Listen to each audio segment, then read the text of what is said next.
Hoy, wag mo munang i-scroll. Baka ito na ang mensaheng matagal nang gustong iparinig sa iyo ng Diyos. Habang abala ka sa cellphone, sa kalokohan at sa pansariling gusto mo, unti-unting nauubos ang oras mo. Hindi mo alam, baka bukas wala ka na. Kaibigan, gising na.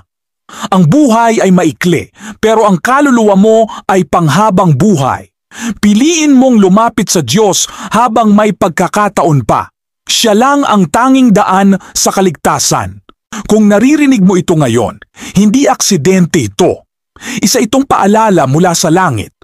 Marami ang nabubuhay na parang walang katapusan, pero darating ang araw ng paghuhukom. Handa ka na ba kung dumating si Jesus ngayon?